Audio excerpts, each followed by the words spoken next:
Okay.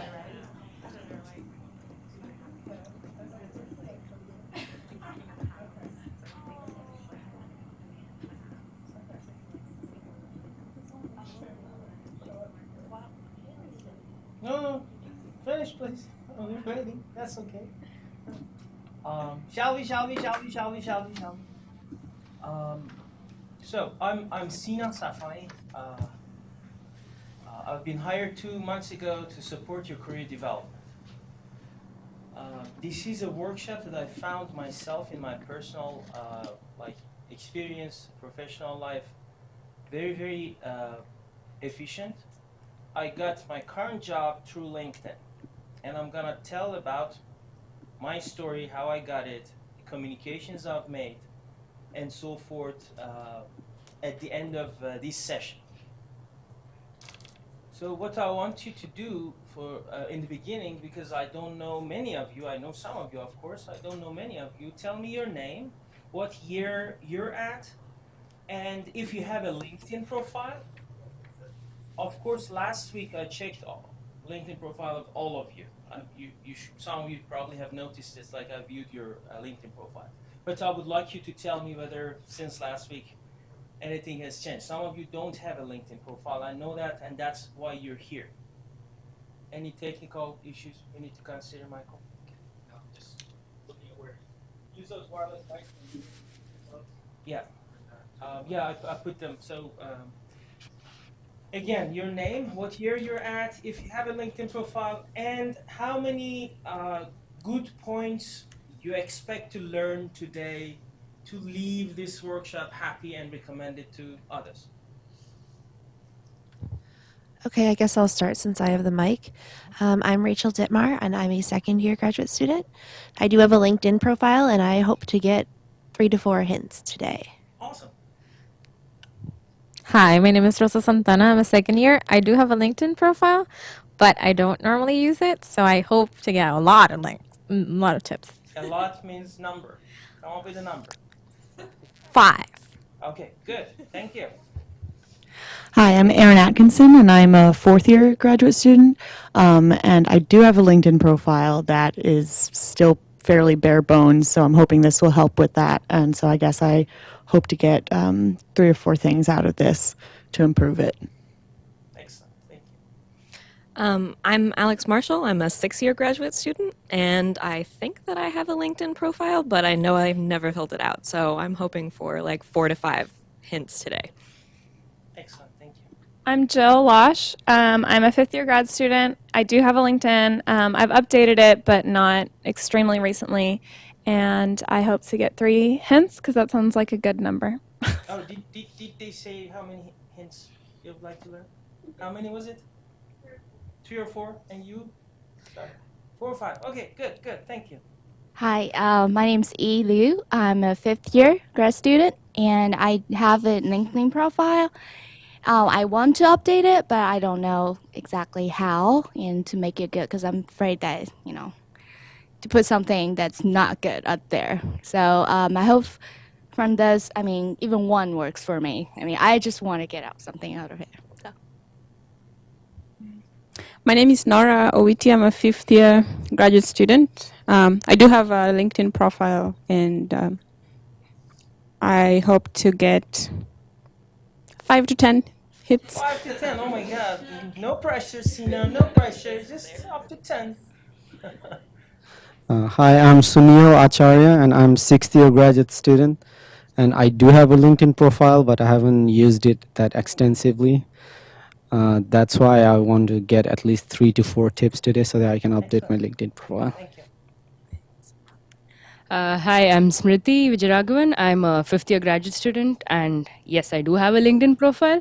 I'm just starting You're to. connected, I know. Oh yes, yeah. So I mean, my main thing is I want to know how I can use it effectively to network, because I'm starting to look for jobs and stuff. So, yeah. How many points? 1? 3 or 4. 3 or 4. Okay. Yeah. Fair enough. Thank you. Hello, my name is Esmeralda Ramirez Peña. I'm a 6th-year student. So I opened LinkedIn a month ago. I look at it every day. And so, what I would like to get out of this is to make my profile look more like that of a professional rather than that of a student. And so, I would also like 10 hints. 10. Oh my God. No pressure, Sina. No pressure. Just 10. So they have a mic over there, so you can start as well. Thank you. And Okay. keep the mics because we want our fellow in Smithville. Is he still there? Yes, I can see. See us and hears us as well. Thank you. Okay, I'm Mary Figueroa, and I would also like to have about 10 hints because I do not have a LinkedIn yet. Oh, good, good. So that's fair. Thank you. Hi, I'm Walter Lenore. I have a LinkedIn. I'm a first year. I want to get about 3 to 4 hints. Good, thank you.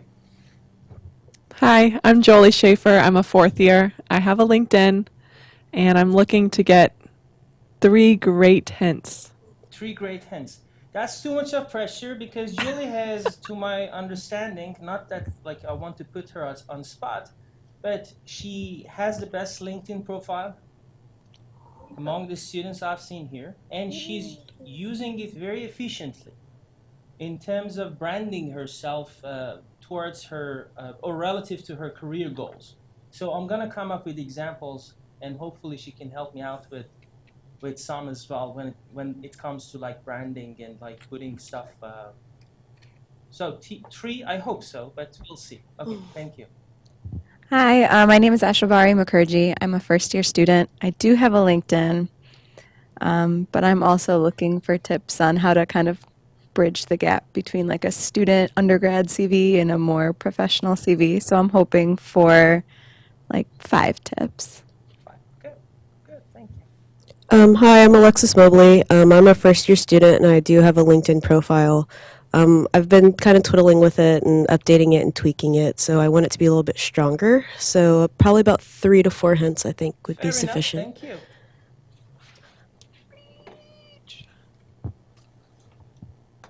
Hello, I'm Angie Torres. I am a senior student, and I have a LinkedIn account for many years now, and maybe by the time I join graduate school, and but I definitely want more hints because I have it, but I don't necessarily use it.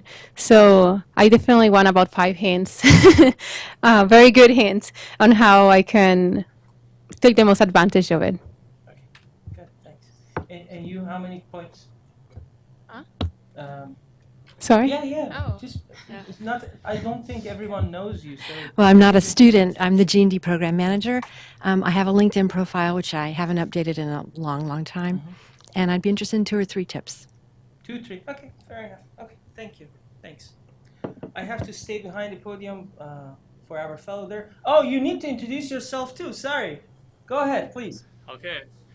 My name is Genji, and I'm also a first-year student. I have a LinkedIn account, but I don't use it very often. I would like to learn more about the networking thing. Thank you. Excellent. So, how many hints? Maybe 2 or 3. Awesome. I don't really know how to quantify it, so I will learn as much as I can. Yeah, hopefully by end of the day, you're gonna count how many points you've learned and let me know after the second half of this workshop. Excellent. So, we'll be having like a brief introduction of like why LinkedIn is important, and since like it varies between like someone doesn't have a LinkedIn profile and someone has a profile, wants to learn more points, I have to start from basics, and I talk about basics of LinkedIn profile. So please be patient with me, those of you who have had LinkedIn for years or already have a good LinkedIn profile. And then for networking, job hunting, I'm gonna come up with practical examples. Just like how I used it, how I landed this job, for example, how people approach me, and how I use it to network and job hunt. And you can also help out with examples if you have experienced LinkedIn for both topics. And also, if we find time before lunch, we do a group work together. If not, I'm gonna give you handouts, and then we're gonna have lunch, and then after lunch, another 1.5 hour. We help each other to like improve our LinkedIn profiles in the computer lab. So, do you have a smartphone? Google your name.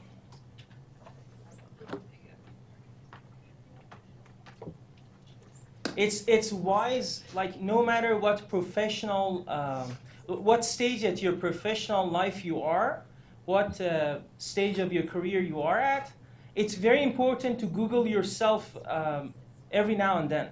It's very important because if you go to meetings, if you go to like interview sessions or whatever, they're gonna Google you. And if you make an appointment with me, some of you already know that, I Google you down. It's better for you to hear from me what we have online and what I can see than being surprised on a interview session. So what do you see? Tell me, what do you see when you Google yourself? What does come up first? So for those of you who have LinkedIn profile, you see that LinkedIn comes up first, right? So that's a job-wide survey. 93% of recruiters looked at a candidate's social profile, and about half of them changed their mind either positively or negatively based on what they have found online.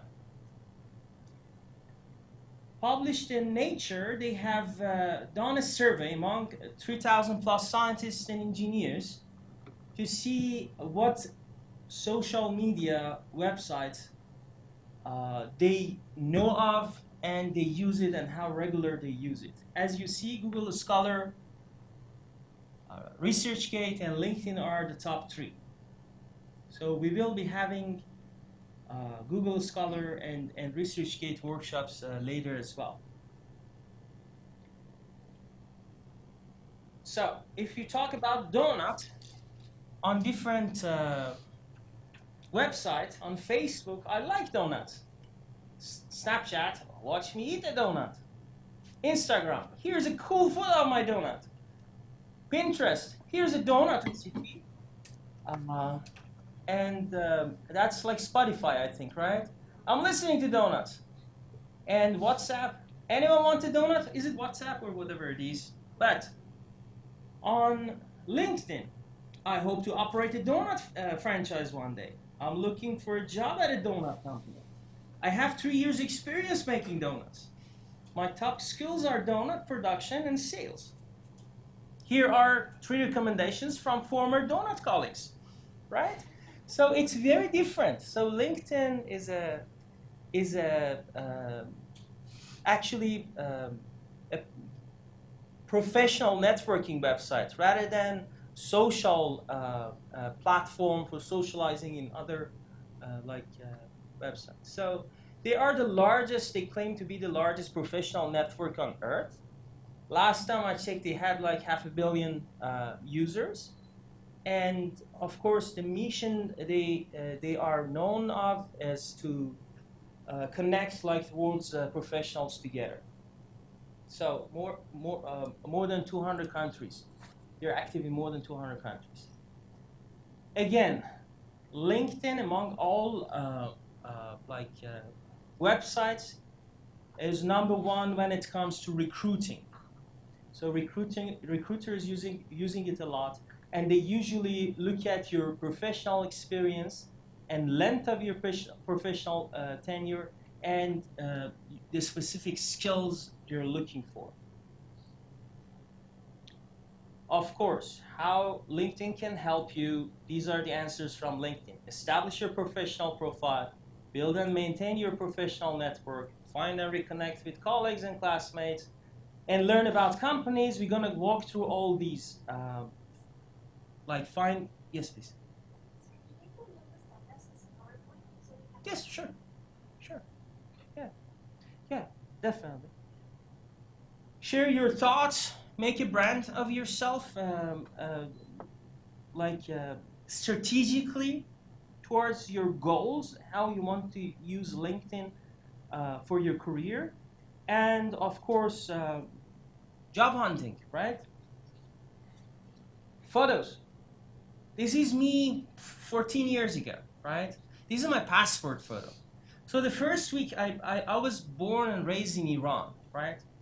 The first week, I went to Denmark after my DVM. I went to Denmark to start my PhD. The first week, the first cultural shock I had, I was looking for somewhere to just copy this photo or something like that. So I went to the store, and the guy looked at my passport photo and said, "Hey, is it illegal to smile in your country?" And I'm like, wow, right?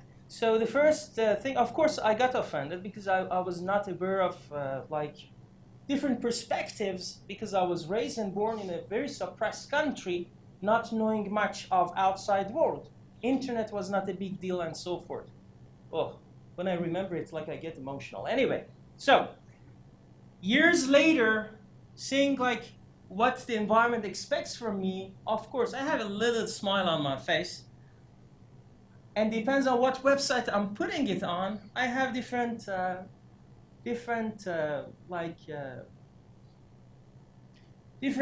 goal on how I want viewers see me within that website, because ResearchGate is a different thing than LinkedIn.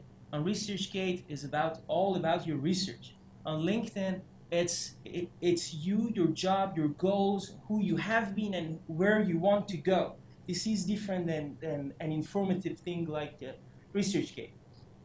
Anyway, so the recommendation is for you to let your personality shine. That's how they describe it on LinkedIn. And surprisingly, I have conducted this workshop on, I would say, 3 continents. So many classes, different institutes, and surprisingly, very, very surprising and impressive, all your photos are awesome, except those who don't have it. Of course, these 2. I don't know who you are, but you know who you are. Or maybe this one, you could just, if you can even do it on your mobile. You just can enlarge it and make a full face rather than having borders on the other side. So perfect. For those of you who want to change their LinkedIn profile picture and or take a new one, in the next session we will be having our IT people helping out with taking like headshots if you want to change it. So please remember to remind me of that in the next session. Anyway, so by telling about myself, I used to teach this in a very international institute in Japan, and there, like 70% of our postdocs were from all over the world. They wanted to go like to different countries. In United States, also half of internationals leave United States, so it is important. And if you end up working with internationals, you want to become a mentor, whether in an industry setting or in academia, it's important for you to know and to tell people that it's different. So you need to define where you want to go to, and you need to define what culture you're going to and what they expect from you in that culture. If I put like that photo in Iran, if I want to like apply for jobs and I have such a big smile with my teeth shown, culturally we are a very suppressed culture, and they're like, oh, he's not a serious guy. Why is he smiling? What's wrong with him, right? So it's very different perspective, right? Neither that culture is wrong nor your culture is superior or wrong, whatever. So different cultures, different perspectives. So it's very important for you to define what culture you might go to. But risky, like keep it professional. risky photos like having your child with you, or like, I don't know, in a pool party, or I have seen like photos with, bless you, photos with, like, for example, pint of beer in hand, and those are not the photos you want on LinkedIn. Anyway, always check how it looks like on mobile apps, because what you might see on the website might be different than what you see on your mobile. So always check that as well. I had some bad examples to show you, but since most of you, almost 90%, 19.5 of you, have good photos, so I skip that part. Anyway, these are recommendations for photo. We already talked about photo. It doesn't need to be fancy. You can take it with your even cell phone, but keep it simple. And your headline is important. You need to define whether you're looking for a job or you want it to be as an informative thing.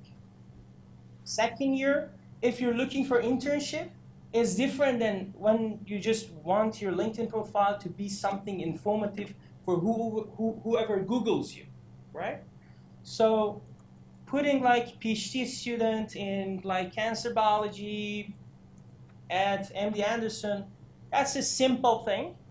That's okay if you're not looking for jobs. If you're looking for jobs, you need to use keywords, making a unique headline rather than just PhD student cancer biology. Because PhD student cancer biology is already in your current position and they can see it. So use the headline to your advantage to put up more keywords, right? So your current location, like the location beneath your title up here, San Francisco Bay Area, right?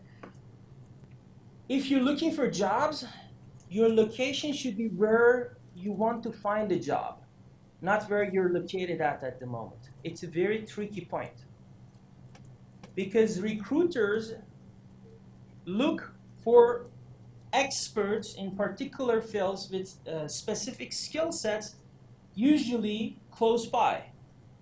If it's New York, please go ahead. What if you're open to like anywhere in That's a very good question. Use your current location. Yeah, use your current location, but knowing the fact that if a recruiter is in New York, you hardly come up on his list if he's looking for your expertise.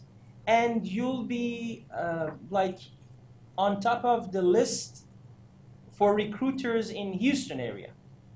So this is how you need to, this is what you need to know, and decide like, hey, I want to stay in Houston. And we're just talking about one tool, right? So there are like zillions of other tools.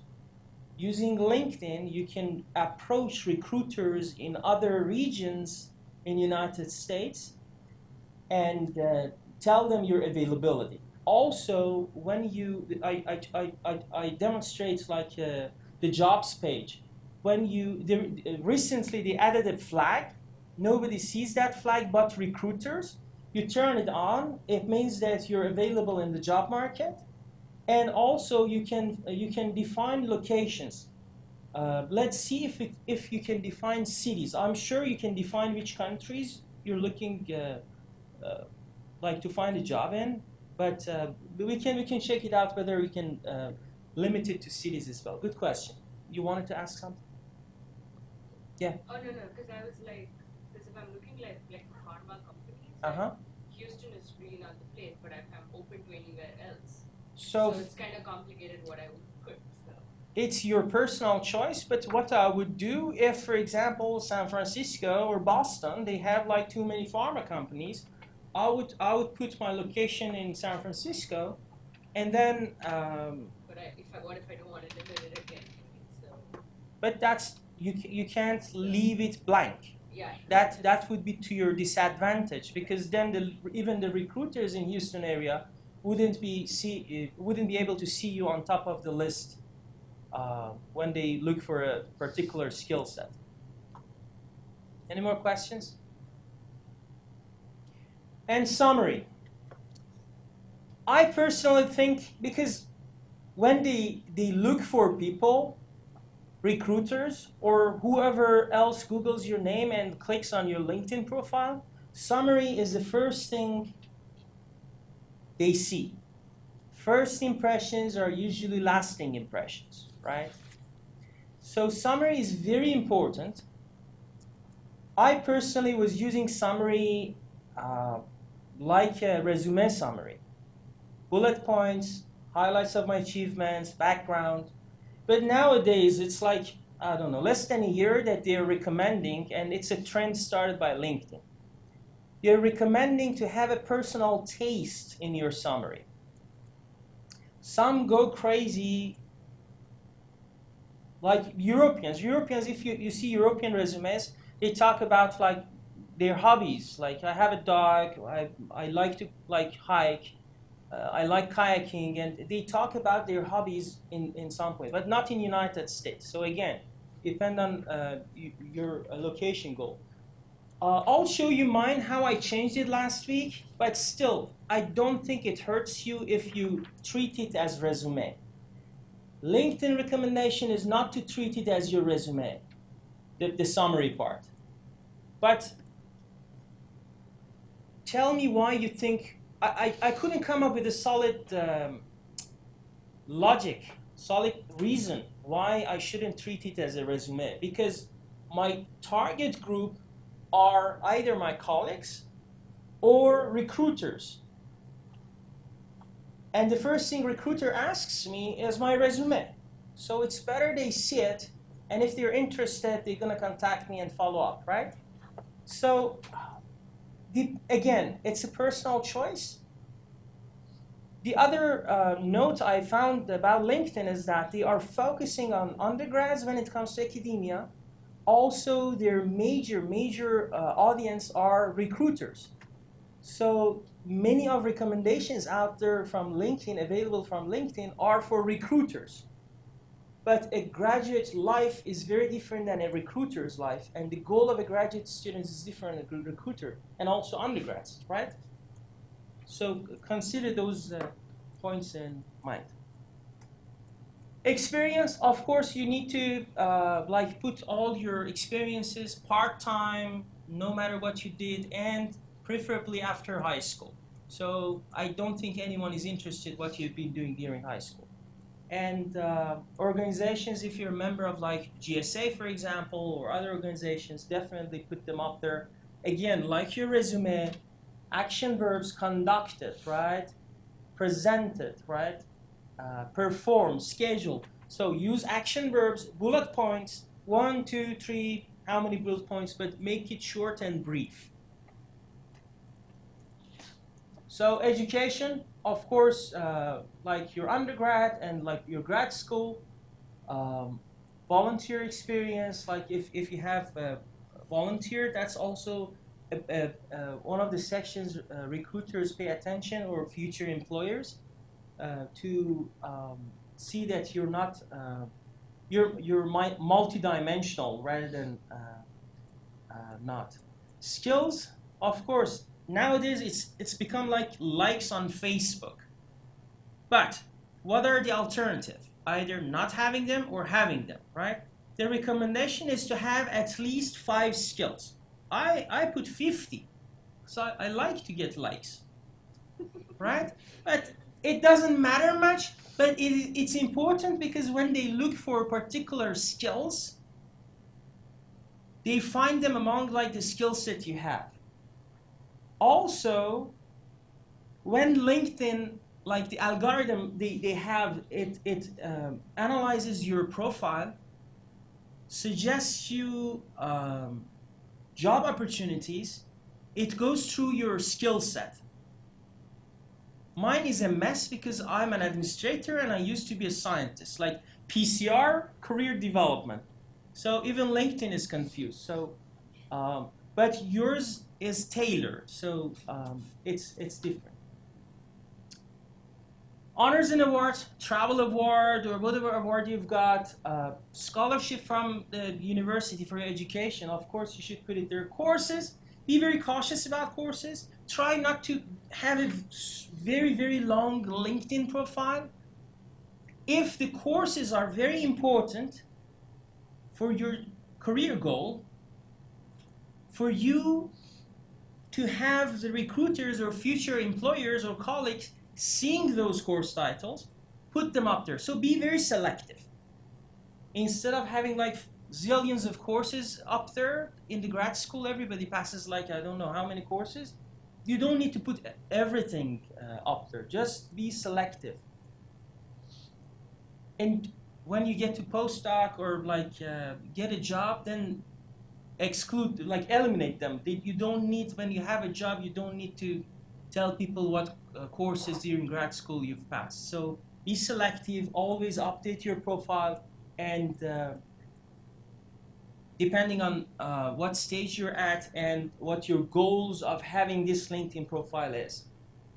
Projects, your PhD project could be one, other projects you've worked probably, and the good thing is nowadays LinkedIn allows you to put up links. If you have a presentation, put that presentation attached to the project. If you have a publication, of course you need to put like publication list as well. You can do that, but be selective. If you have 3, 4, 5, that's great. Depends on whether you want to stay in academia or industry. Be more careful of not putting too many publications if your goal is not to stay in academia. And don't make your profile exhausting, because if you put all of these there, then it becomes a CV and like 10 pages. Put important stuff, the ones that selectively you want recruiters to see. Recommendations, very important. Like, I have so many examples why it's important. For example, LinkedIn recently have started something called LinkedIn Pro, right? For example, if you're looking for like a resume writer, a career coach, you go to the career coach section and you just look for whoever is a LinkedIn Pro in your area in career coaching, right? So one of the requirements is having like too many recommendations for becoming a LinkedIn Pro. Also, if you have recommendations on your profile, that shows that people are willing to publicly endorse you in addition to those like Facebook likes for your skills, right? So it says something about you, your personality, and your professional life, and gives a very good impression to whoever looks at your profile, whether it's a recruiter or a future colleague. So recommendations, very important. Take and give. So it's a two ways. Give recommendations. I have asked for recommendations from my students. I think more than half of my recommendations are from the students I had through years, right? So it's important. So what are the differences between a LinkedIn profile and a resume? Question for you. This has a picture. Has a picture. Awesome. What else? We just talked about it. Put your interest. Extended, yeah. LinkedIn could be expanded. The resume should be 2 pages, less than 2 pages. Yes. What do you say? You can put your interests like on a resume. You can like say, I'm interested in this. Yes, in the summary, yeah, the summary could be different. Yes, very good point. Joel, you wanted to say something? No. Okay. LinkedIn profile is for like potential jobs, or if you send your resume to someone specific. Excellent point. Excellent point. Although on LinkedIn you need to narrow down your career field, but very, very good point. So, very good point. Yes, please. Maybe the LinkedIn profile is more concise and reflects maybe just things that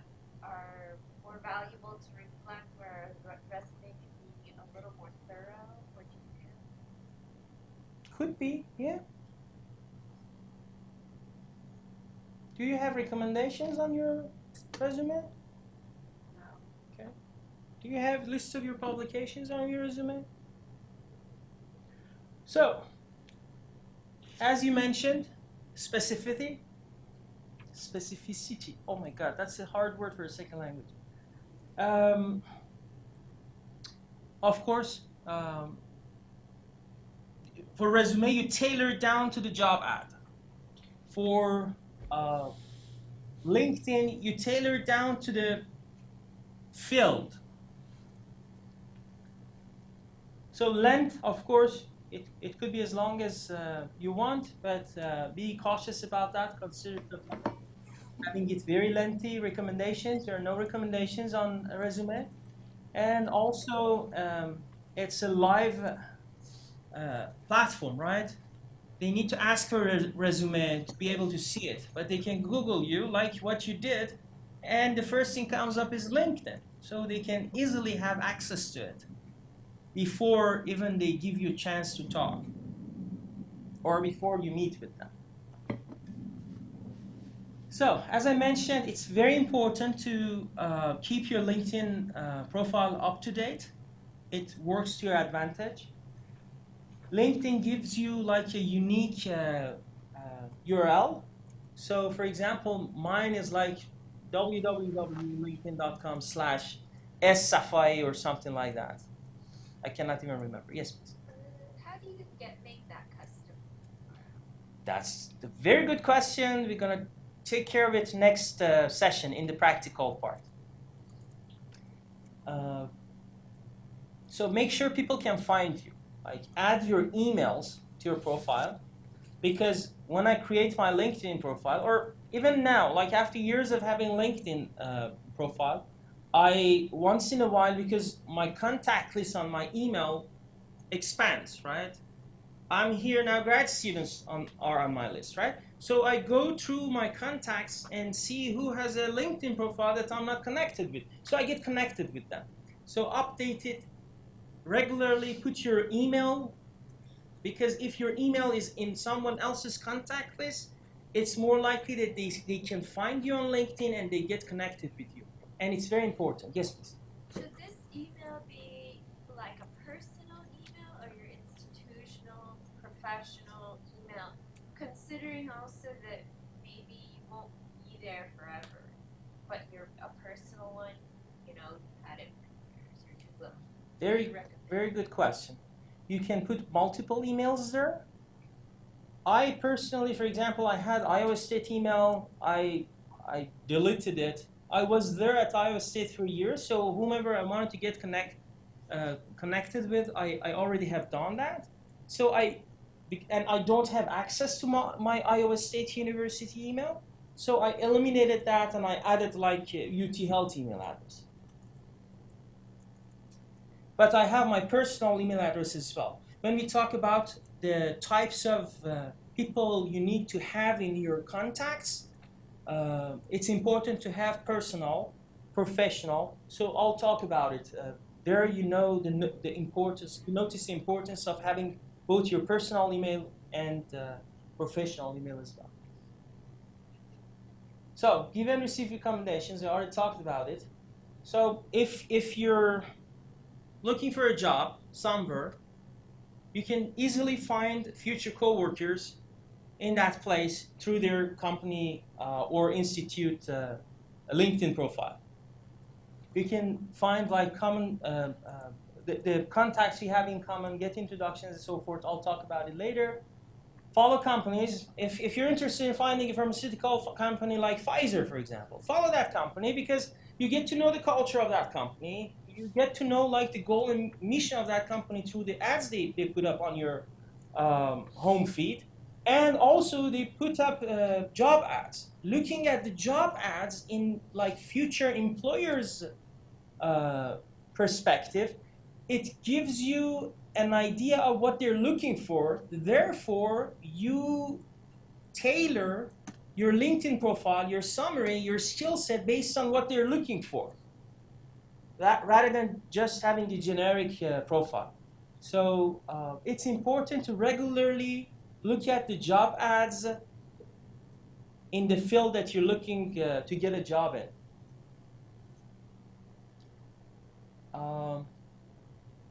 Follow people, of course, like, yes, please. Would you mention like tailoring your LinkedIn profile Uh-huh. for like jobs? Like how would that work when you're applying for like more than one company? So pharmaceutical companies, right? So there are so many terminologies we usually don't know when we are in grad school because we are in science. So like soft skills, for example, right? When I was a grad student, nowadays most of grad students know of soft skills, but putting the word communication or communication skills on your profile is important. So after seeing like 10 job ads, different pharmaceutical companies, you see some of the like terminology is shared among all those job ads, then you know this is important. That's what recruiters look for because they put it in the job ad, and you should have it on your profile somewhere, either skill set or summary or description of like your current job, previous jobs, and so forth. So if you're job hunting, I'll tell you in the next session where to like let recruiters know that that's the case. If you turn that feature on, your employer won't notice. The only people notice it are the ones who have the recruiting account. So for example, I turned it on yesterday because I wanted to know how it works, but my employer doesn't know. If they know, they're like, oh my God, Sina got here 2 months and now he's looking for jobs.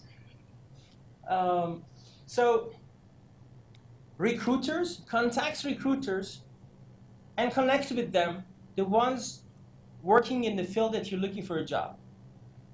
That gives you the chance of seeing what jobs they put on. Whenever you open your LinkedIn, on your home feed, you see those recruiters putting job ads.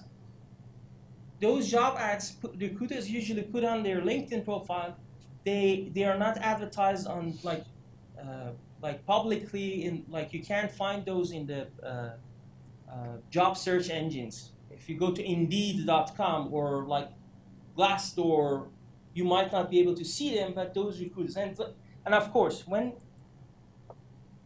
you see them, they see you as well. So you create a brand for yourself by putting up posting stuff relevant to the job you're looking for. Therefore, they know that you're into this field, and your name will be familiar for them, and they will have an eye on you in case any opportunity pops up. And remember, recruiters help each other as well. So if I as a recruiter have an opportunity looking for someone with specific skills and I can't find that person, I send the ad like to different recruiters and ask them, hey, do you know anyone in your network to introduce? So you can get introduced easily because they get paid for it. Also, future co-workers in like for example Pfizer. I don't know if Pfizer does that. It's just an example. In a pharmaceutical company, if you get hired through the employees get like a bonus.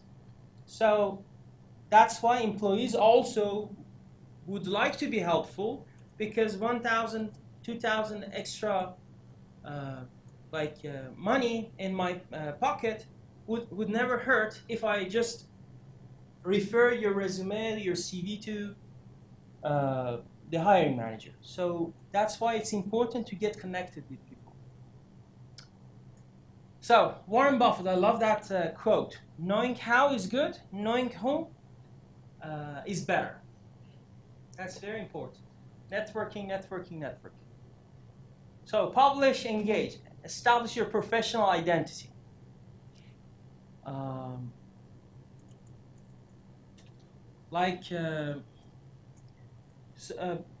For example, you're in science policy. You could come up with some examples how you use LinkedIn to brand yourself and the posts you, like how regular you send news, I see you add some comments on top of like the link before you share it with your contacts. And so would you elaborate on how you use it? Sure. So this summer I'm going to DC for a fellowship in public policy, and part of it is finding an internship. And so I started posting articles about the field that I was interested in, which was bioterrorism and pandemics.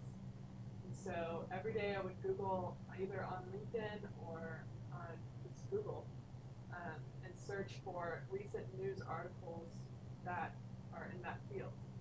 And then I would read the article and find a good quote or find something that I learned and put it in the headline of the article, and then just post it. So that's just what I've started to do, but it's been helpful, I think. So if I'm a recruiter in her contact, even not as a recruiter, I'm in her contact, right? So I see her posts on my feed about bioterrorism and science policy every now and then, right? So the only person comes to my mind if someone approaches me and say, hey, do you know anyone like in science policy, bioterrorism, and so forth? I know whom to introduce, right? That's the same. Future co-workers, future employers. When you go to a conference, you start networking, you exchange contacts, get connected with them on LinkedIn. And I got distracted, sorry. They brought lunch. So connect with them. I talk about how to introduce yourself and how to make a personal message, but getting connected with different people broadens your audience, and you can create a brand for yourself tailored towards your career goal. So it's very important. I have a question. Yes, please. I know a good portion of us are first-year students, and yes. So we may not quite know where we want our career to be going. So will we still want to try to establish these things, just things that we're interested in, and then make it more specific as time goes on? Do we start this right now? Do we just look? What do we do as first years? So that's a very, very good question. First of all, I think the most important skill any of us in the grad school should improve, no matter how strong we're at it, is time management. Because graduate students have to, if they want to be competent in the job market, have to spend so much more time than grad students 10 years ago to be competent in the job market, right? Last year students, their priority is probably to find their next chapter. So 1-2 years before graduation, it's important to be active and brand yourself using different tools, including LinkedIn, but not limited to LinkedIn. But first year students, your priority is to establish yourself in the grad school. You don't need to spend as much time, but still you need to be visible. If you're visible, because you will attend at some point, second year, third year, whenever you get the chance, attend meetings, conferences, local events, right? And networking, you build up your network. The sooner you start building up your network, the better. Never ever leave it to the last year or the last 2 years, because it will be so hard for you. You need to spend so much more time and effort. Start from year 1, year 2, going to different events and establish your network. And by posting stuff, you constantly remind, because people use LinkedIn. That's one of the tools. I'm not telling you to use only LinkedIn, like one out of many tools. Use LinkedIn. I feel like Donald Trump. Anyway, so yeah, sorry, I distract myself too. Use LinkedIn to brand yourself, but don't spend as much time. Yes. So if we're at a conference and we are meeting people and stuff, is there a statute of limitations for how much communication you have to have with a person before you can like send them a LinkedIn request, or like what? Because sometimes you talk to somebody for like 5 minutes and they're obviously talking to a lot of other people too. Is it appropriate to just be like, I met you here? I give you two different perspectives. First of all, it depends on that person. I have interacted with people for hours. They refuse to get connected with me on LinkedIn. They're so conservative, right? I don't know why. I never could understand why. But, and not only one, more than one people. And I have seen it like among my postdocs in that last institute. Like they were experiencing the same thing as well. Maybe that has been a cultural issue. I have no idea. But technically, there is no requirement for you to like have interacted with someone in person to get connected on LinkedIn, right? So I show you like the different types of people that you need to get connected with. For example, if it's a future coworker, I give you an example for myself. I'm very interested in getting more knowledge on career development. So I see one of the influencers on LinkedIn, for example, posts so many relevant articles. I just contact her. They're like, hey, I'm very interested in like following you and like get connected with you in terms of career development. So I sent her a very personalized message, and then it depends on them whether they want to accept my contact invitation or not. Also, future employers, future coworkers, I would say. They're called like strategic ins, like the ones on the other side, inside the company. You can get connected with them. People like to get connected. Many people, like the ones that I referred to, like maybe are like 2%. I have accepted like invitations without knowing them by just looking at their profile.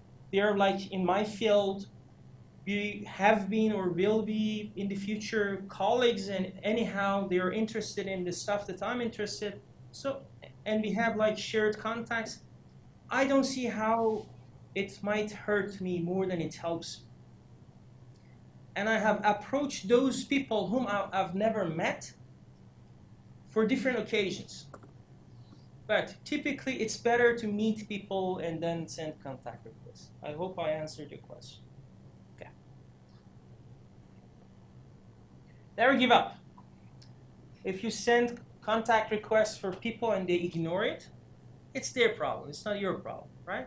So never give up. Or ask questions about a future job or a job ad from someone. If they don't respond, they might have been busy, haven't checked their LinkedIn for months, or they might have personal considerations. So don't get disappointed. Oh, people don't respond to my messages and so forth. So you win if you send 10 messages and get one response. That's a win for you because you got a response.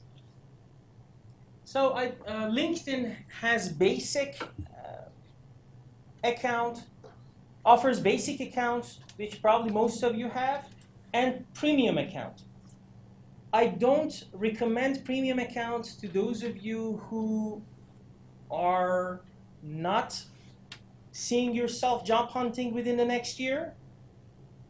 But those who are job hunting within the next year, I strongly recommend you to get premium account. It's about $30 a month, $350 a year. But if it helps you to get a job 1 month sooner or a better paid job, it pays off. So consider it as an investment. It's worth having a premium account if you're actively looking like to find a job. The difference is that in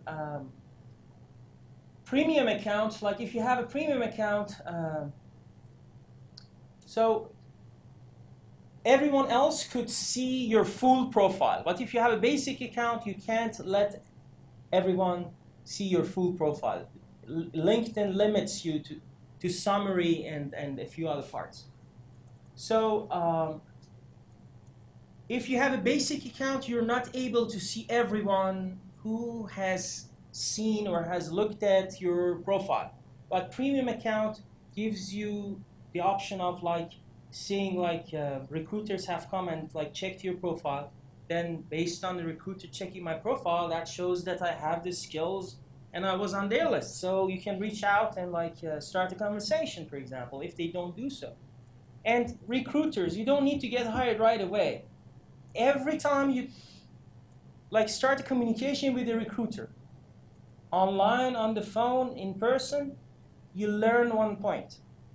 So it's very important. Even if after you get a job, always try to challenge yourself by new interviews. Because when they interview you, you get to know your weaknesses, and that's a good challenge. Constantly challenge yourself. Anyway, of course, it gives you the option of like reaching out to those who are not on your contacts list by sending emails. If you have a basic account, you can reach out only to your contacts or the ones who have premium account. If a recruiter looks for the expertise that you have, keywords, the region you're living in, if you have a premium, you come up on the list. But if you don't have a premium, that's a feature like LinkedIn sells, right? If you don't pay LinkedIn, you have your basic account, you're not on the top of the list. You come down.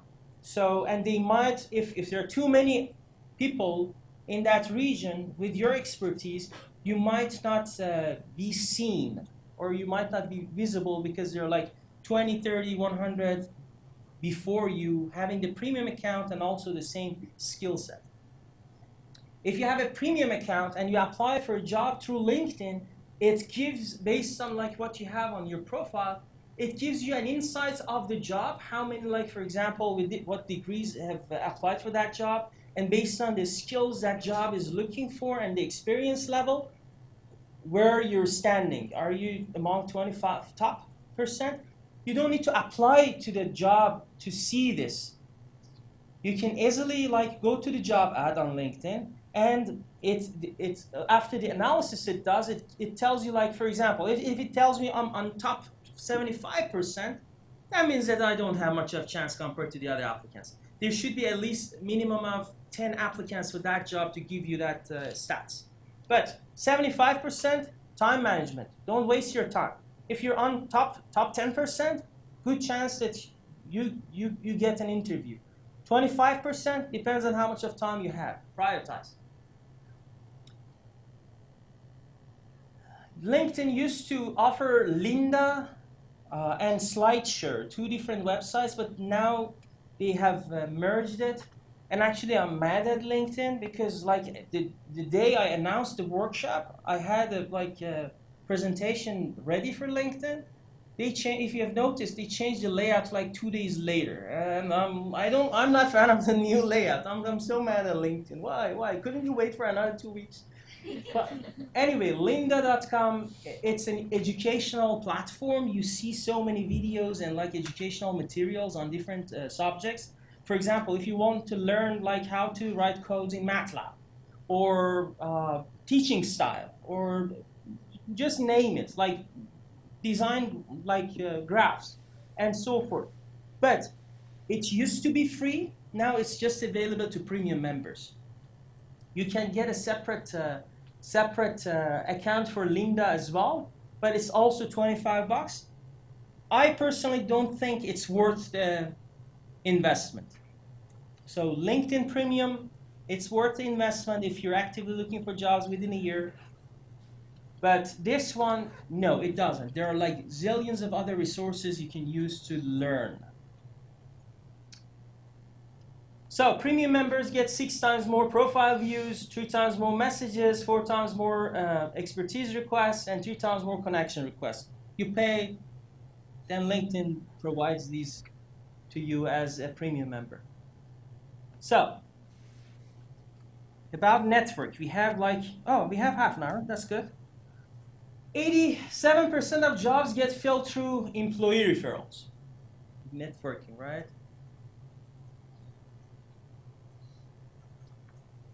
So connecting with people on LinkedIn, there are 3 different ways. Either you send invitations, but the recommendation is to, because if you click on like connect, it has a like generic request. It's, oh, I would like to add you to my contact list or something like that, and with your name automatically generated in that message. I have seen people getting offended by just connecting with them this way. But on the other hand, it's a personal choice. If you have time, make a personal like note, like, oh, I saw you here, I met with you in that event, or I liked the materials you share on LinkedIn, and I would like to, I'm interested on those subjects as well. I want to get connected with you, blah blah blah, to make them feel pleased. But I personally, unless it's way to my advantage to get connected with those people, but if I usually just click and send it, either to connect with me or not, and if not,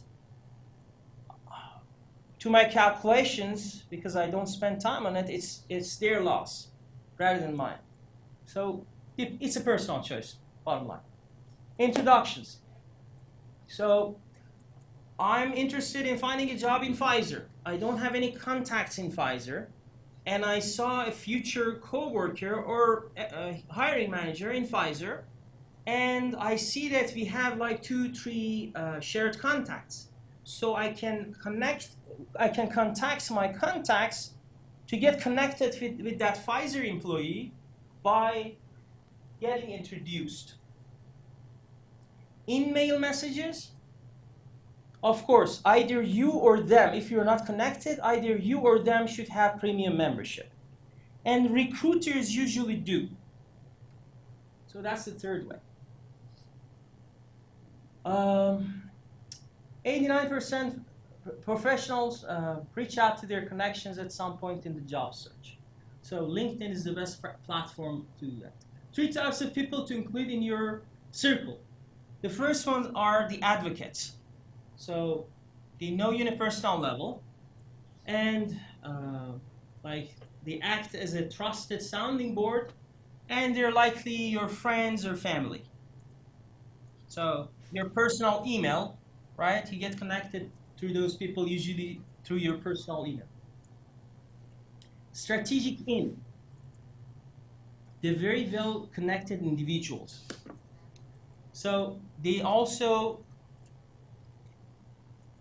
show willingness to help you, to introduce you to different people. Like the person whom introduced me to another person in Texas to get introduced to Andy Bean without me even applying for this job was a strategic in my contacts. And current colleague. So the subject matter experts, like if you're looking at in a particular field, you want like experts in that field to be in your contacts, to approach them and ask for their expert opinion. And these are the percentages of how job seekers think each one of these categories are important in terms of job hunting. So, McKinsey had a workshop in DC, or has a workshop in DC a few months from now, right? I forwarded the opportunity to a few students whom I knew that like they're interested in science policy consulting and so forth, right? One of them approached me, asked for help to tailor the application package. I looked on LinkedIn and saw who do I know on in McKinsey, right? So I asked that guy, hey, do you remember me from that meeting? We just met once, right? Now, this is the situation. I need your help for one of my students to get input, strategic in, right? On this opportunity. Yeah, of course. I remember you and your sheep. Of course, I was working with sheep at the time. I used to train sheep how to walk on treadmill. So neuroscience, kinematics, spinal cord injury, neuropathic pain, sheep as animal model. Anyway, so we were talking in these, and it was like a National Postdoctoral Association's meeting, so it was not relevant to science. And then like, yeah, sent her and her resume to my way. I'm gonna connect her to whomever like I know in that particular. So this is how you simply could create an opportunity for someone else, right? And that student didn't know anyone in McKinsey, right? So informational interview. Bill, actually I covered his name, but Bill Lindstedt is one of the my IDP co-authors from UCSF. Recommended me to contact you. I had a coaching session with him during like American Society, Cell Biology, whatever it is. I'm a postdoc, but looking for the alternative career, specifically career counseling. I'm also on OPT, which is like a international status visa, work permit. Wondering if I could connect with you and ask you questions. Have we met? No. Right? Informational interview. We never met, but he got to know of my name through someone, and that guy told her to contact me and say, hey, I met that guy, he introduced me, let's get connected because I want to ask some questions. I was like you, a scientist, and now I want to become like a career counselor. Sina, we briefly met at that meeting at the airport, actually. And I'm second year postdoc, UT Southwestern, blah, blah, blah. At the time, I was in Japan. So he said, oh, I want to go to Japan. Do you have any inputs? Do you have any suggestions? So I was at a meeting, coming out, like security, checking my bag, going through security, actually. I checked in my bag. I saw two postdocs from UT Southwestern. Oh, you were from Japan? I'm like, yeah. We had 3 days. Why didn't you like come talk to me like during 3 days? Now, so in the airport, those two approached me afterwards when I returned back to my institute. Hey, help us to find opportunities, right? This postdoc talked about me with her advisor, whom I'm hoping to bring here to like facilitate a couple of workshops. The advisor was writing a book on career paths for PhD scientists. One chapter of that book was about those who have done postdocs in the United States and went international.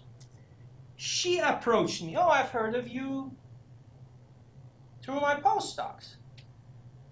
Now I'm looking for potential writers to write a few pages for that chapter for my book. Are you willing to do that? And I said, yes, of course. And then I checked her out. She had like experience being career advisor in MIT, Stanford, and Oxford in UK. I'm like, well, that's a perfect fit to bring to my institute to facilitate the workshop. Months later, I'm looking for jobs. I see a job in Houston. I didn't have any contacts in Houston. The only person in this field I knew was that lady in Dallas. Hey, I saw that job at GSBS in Houston.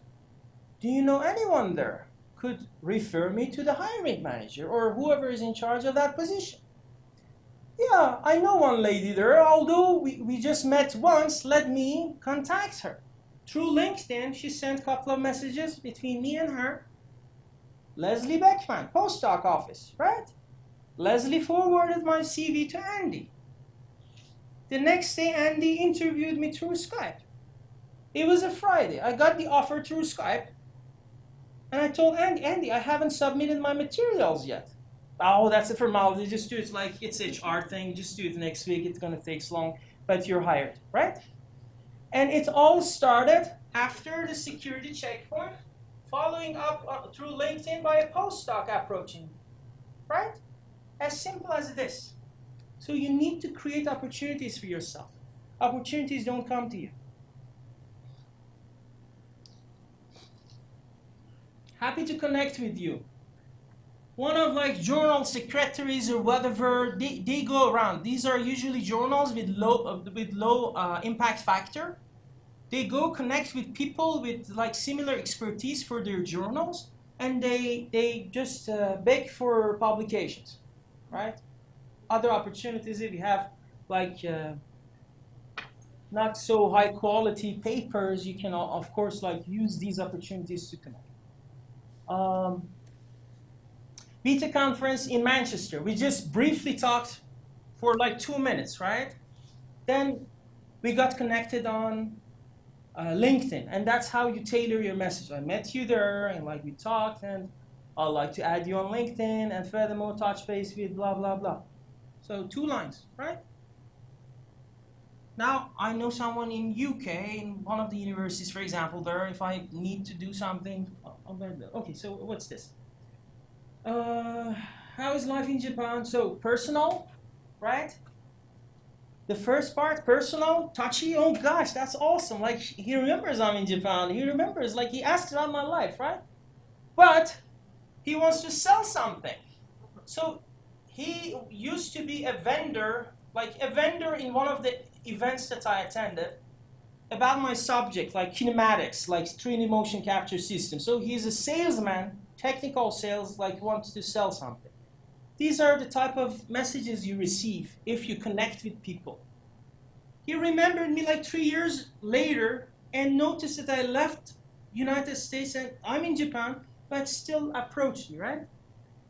And of course, if I see a job ad in that company for one of my students, my contacts, I'm gonna approach him. So it's a two-way thing, right? I ask for your help, and it's just job again. Like, oh, that's like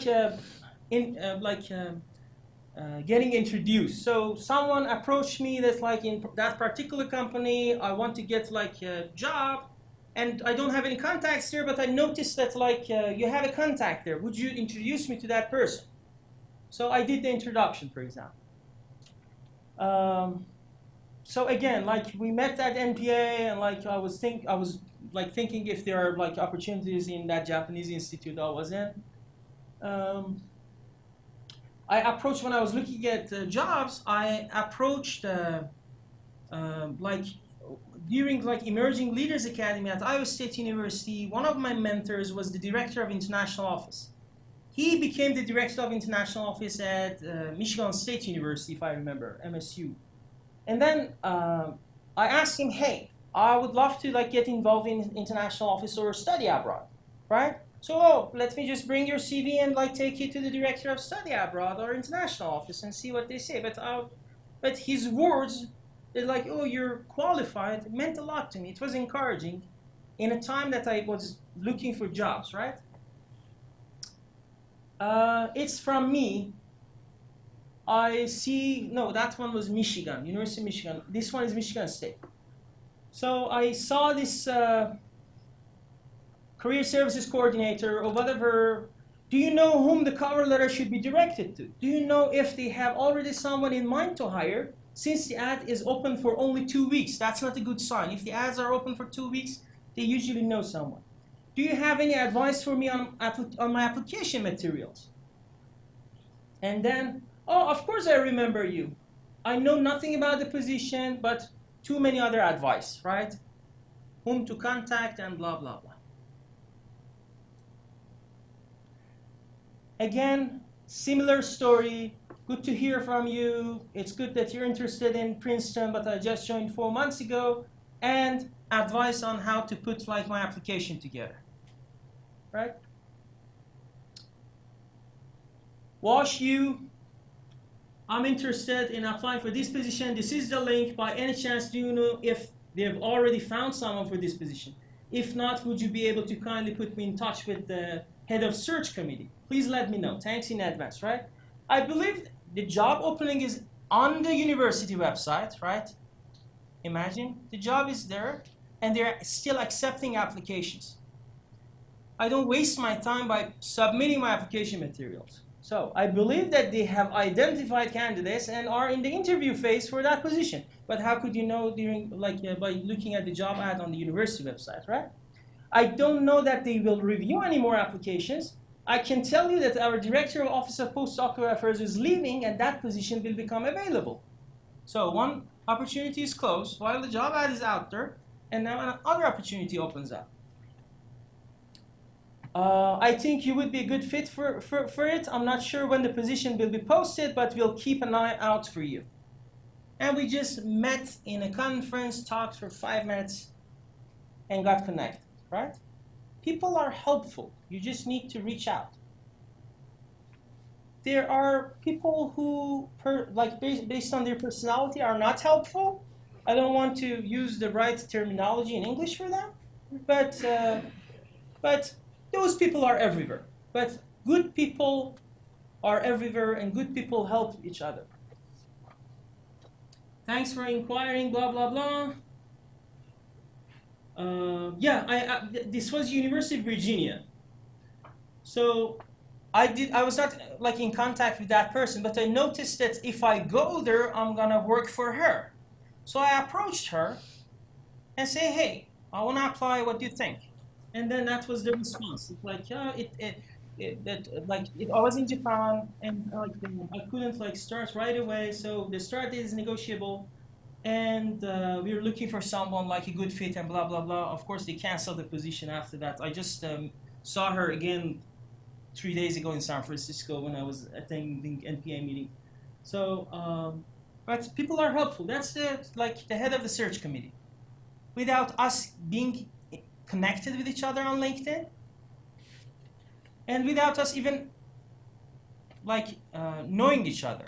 I just found her through the University of Virginia website, went to her LinkedIn profile and contacted her and also the dean of the grad school, both of them. Anyway, this is another thing I think it's very important.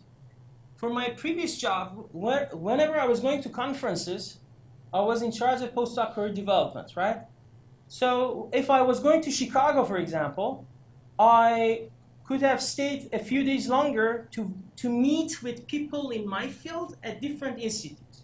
Tina is the program lead for postdoctoral career, a postdoctoral office in Argonne National Lab in Chicago, right? Hey, Tina, I want to meet with you, blah, blah, blah. Can we meet? How you could use this, if you go to conferences, right? There are labs doing similar work than you do. And you probably, from the 3rd, 4th year, you probably put a presentation together about what you do in your lab. Just reach out to those labs and say, hey, I'm in the area, and could I come present my work, see your lab, what you're doing, and present also my work for your grad students, or meet with your grad students, right? This way you expand your network.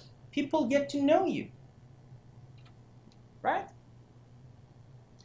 I'm almost done. What is it about? I wanted to reach out to you as I'm currently working on an exciting opportunity for relocation. Okay, so I was in the US at the time. A recruiter approached me and said, hey, I'm looking for people, experts in animal science, who are willing to leave United States, are currently in United States and want to go international. The opportunities were in UK and Australia. And if you're interested, or if you know of anyone interested, right? They approach you on LinkedIn. There are mobile apps. Most of you are probably familiar with these mobile apps. Job Search has its own mobile app. LinkedIn Plus, you get news through LinkedIn Plus. That's if you're interested. Yes. Just one question. So regarding the messages that you were showing, if you're trying to connect with somebody who's new, like you haven't met before, or like you're not even like to get an introduction, would you recommend sending like a connect request with like a personalized message, or send them an email, or it doesn't matter? You can send them email if either of you have a premium account. Yeah, but like, so the reason I'm asking is like with email, even with the premium account, you have restrictions on the number of emails, because it's like I think 5 per month. So if you're just trying to like connect with somebody, would you do you think it's sufficient just to connect? Because if they're not even going to respond to you, it's I talked about it. It depends on that person's personality. But usually people like to see personalized messages, why you're trying to get connected with them. So because with the connect, I think with the premium account, it lets you send a personalized message, but then there's a very strict word limit, so you can only like type in a couple of lines. You should not write more than a couple of lines when you want to get connected with people, because that's scary. Like if you write like 2 paragraphs, write 2 paragraphs after the first message when you get connected. So connection so short, like 2-3 sentences. I'm this person interested like in you. We have this in common, and that's why I want to like get connected with you. 3 sentences, very short, very brief. So probably connect first like that, and once they say accept, you can probably Yes. send them Then they will be they will be among your contacts, and then there is no limitations in terms of number of messages you can exchange, or the length of message you can exchange. So there is a reason why they limit the length of your in-mail. In-mail means with someone whom you're not connected with. They limit it because it's scary to see 5 pages of or 5 paragraphs of message. Any more questions? Okay, so LinkedIn Plus News, and then groups, very important. Go spend some time interacting conversations, exchange ideas, groups that matter to you in your field. Read posts because you learn what others in your field think about particular subjects. It depends, of course, how much of time you have. It helps you more than it hurts you. SlideShare and Linda, usually, like these days, they have combined these together, and they get a separate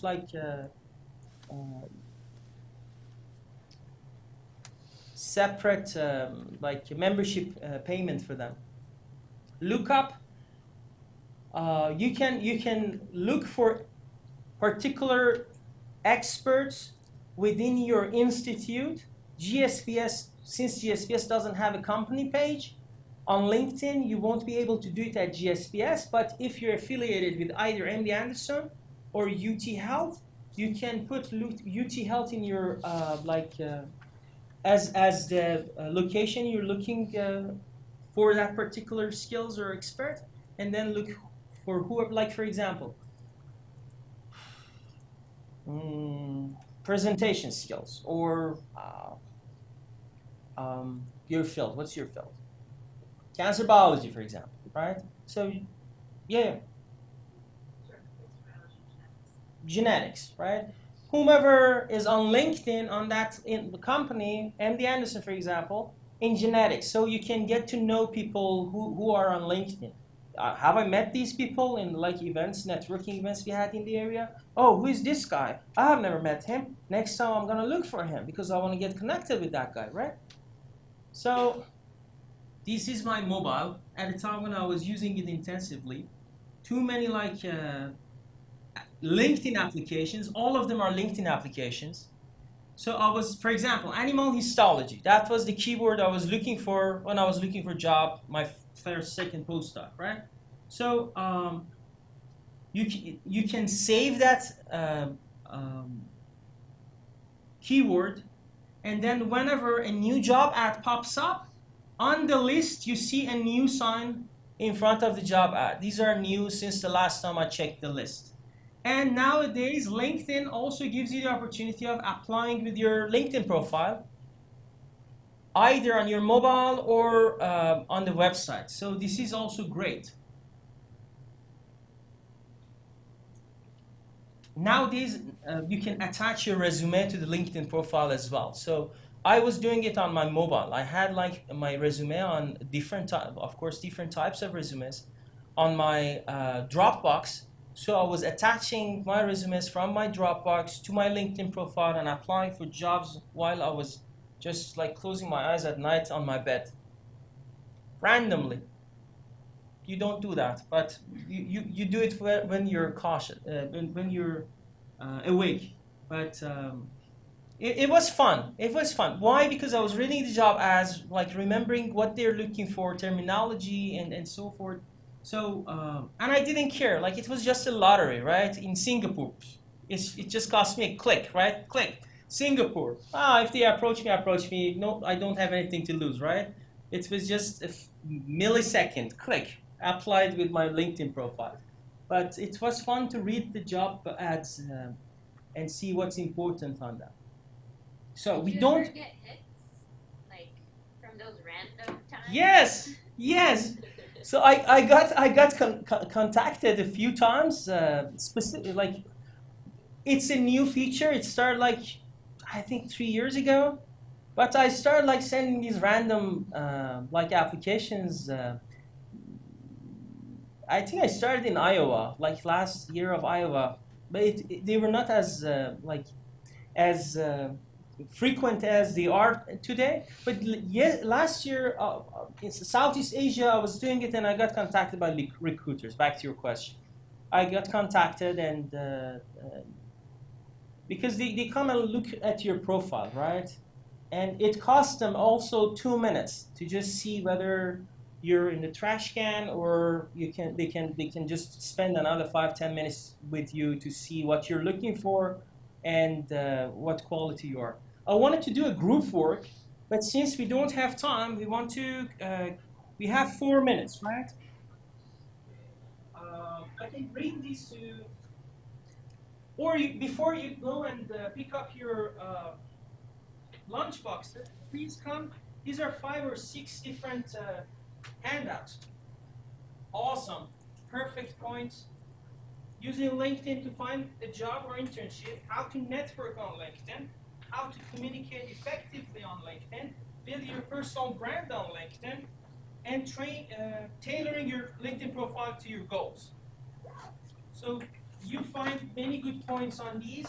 I briefed them, summarized them in my presentation, but you'll find more than what I told you on these. So take one of each. And lunch, and then after lunch, 12:30, I'm going to demonstrate like a LinkedIn profile, and also we go and talk about the details of what, for example, I put on my profile on LinkedIn, and we help each other to improve our LinkedIn profile. Our Smithville friend, I'm sorry we don't have lunchbox for you. That's fine. That's fine. How many points did you learn? 5. I think I learned a lot today. Okay, good. Thank Good you. to hear that. Thank you so much. I'm sorry we cannot connect with you in the computer lab. So I hope you have used this 1.5 hour, and have a great rest of the day.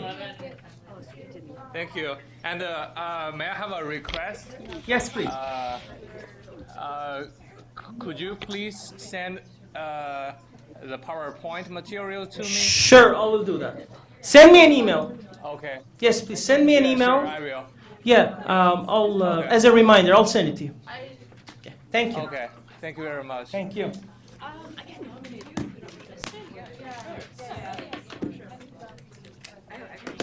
It's okay. I have some eye pressure as well, but I need to like. Yeah, let me know if you have any questions. I have nothing more than eye pressure. Yeah. I wish I could. What do we do? No, yeah, we do. Bye.